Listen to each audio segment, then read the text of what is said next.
Welcome to another episode of Daily Discipleship. I'm Hillary and I'm from Mama Bear Apologetics. I'm Lindsay Medenwalt from Mama Bear Apologetics.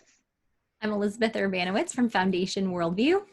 And I'm Amy Davison, also with Mama Bear Apologetics. So today is Worldview Wednesday, and so our theme for this week is the idea of disagreeing well.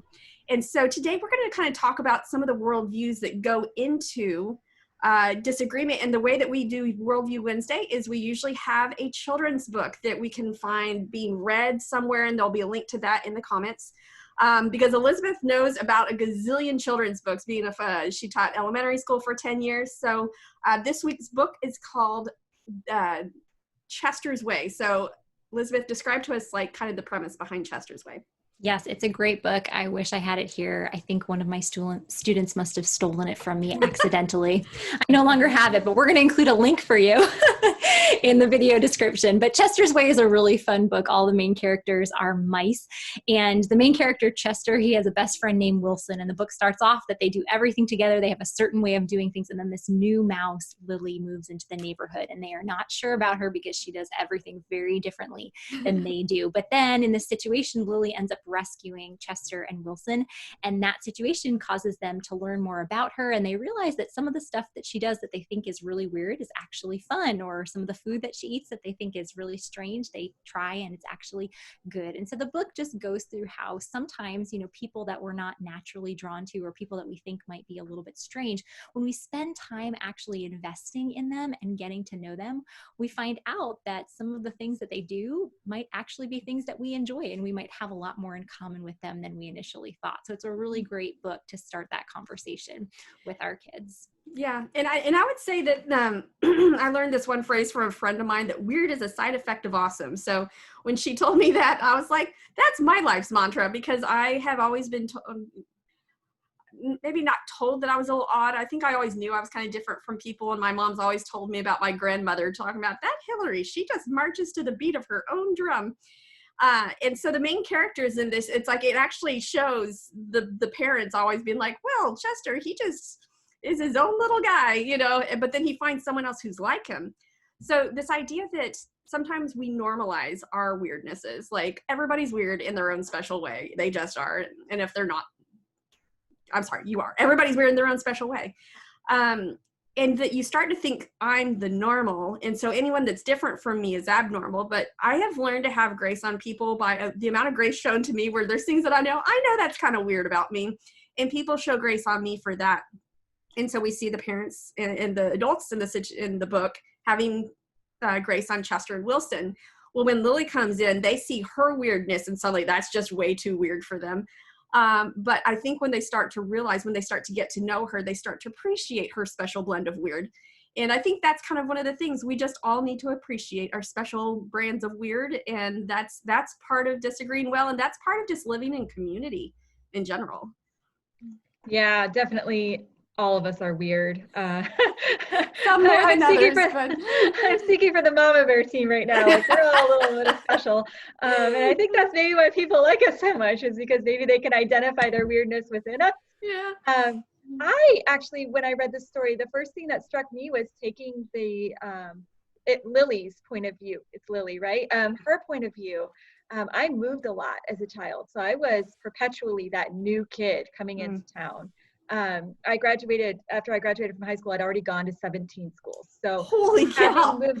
Having moved that often and being that new kid was definitely a title that I wore like on my sleeve, like I'm a new kid.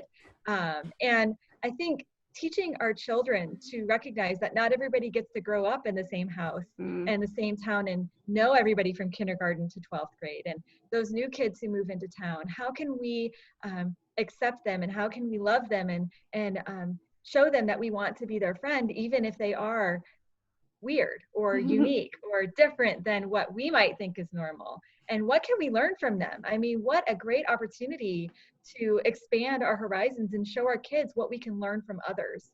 And that's the beauty of having a group full of weird people, is that we're constantly learning from each other on how to do things, and, oh, you do that so well, how did you do that? Yeah. Or accepting that maybe we can't do certain things that other people can do. that was what spoke to me in this book. And I think will speak to those who get to move a lot, like military families, for example.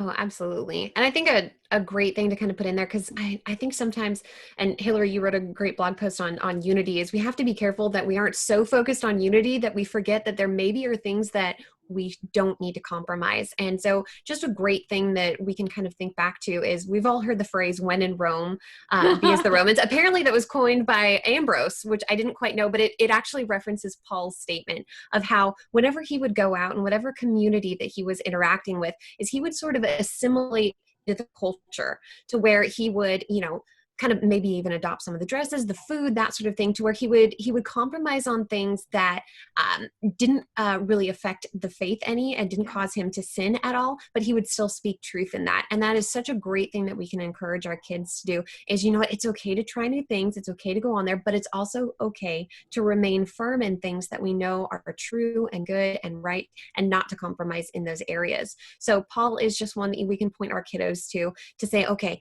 how can we sort of be a little more flexible? Because even being a substitute teacher, I mean, gosh, kids, if their routine gets messed up, especially in school, they start freaking out. And so flexibility, we call it semper gumby in the military, to be always flexible. Yes, always flexible is such a great thing that you can encourage kids to have. It's something they need in their adult life, and to help them just broaden their horizons a little bit, be a little flexible, be willing to try new things with their friends, but also know that it's okay to stand firm in the faith. It's just a great way that they can open up and get to know other kids. Yeah.